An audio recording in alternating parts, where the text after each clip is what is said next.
fine. Mac stuff? No. Wedding stuff? Not so much. បញ្យល់ទៅនៃពាក្យអង់គ្លេស stuff ជាភាសាខ្មែរនេះគឺជាពាក្យអង់គ្លេសមួយដែលយើងអាចប្រើនៅក្នុងថ្នាក់ពាក្យជានាមក៏បានឬក៏ថ្នាក់ពាក្យជាកិរិយាសព្ទក៏បាន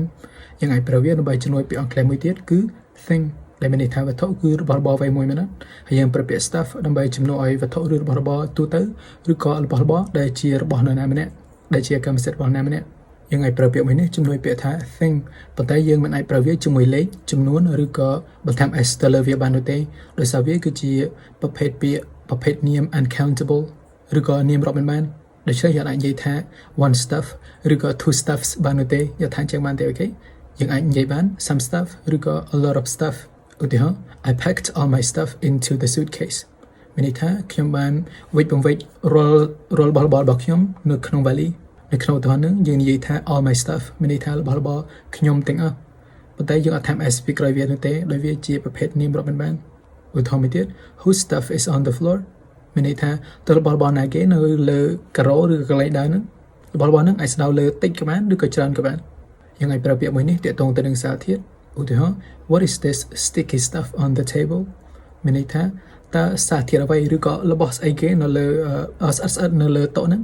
ទាក់ទងទៅនឹងគំនិតឬក៏ចំណេះដឹង she knows a lot of stuff about history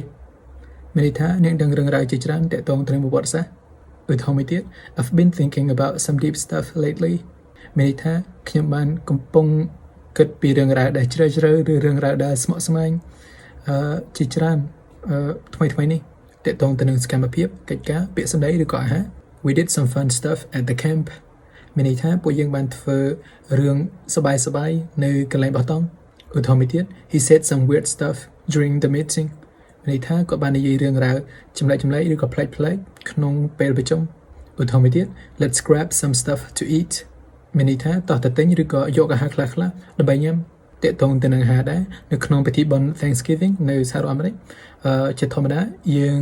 យក stuffing ដើម្បីញាត់ចូលទៅក្នុង turkey ឬក៏មាន់បារាំងដោយ stuffing ហ្នឹងសំដៅទៅលើគ្រឿងក្រិចដែលគេយកដាក់ញាត់នៅក្នុងមាន់បារាំងឬក៏មាន់ turkey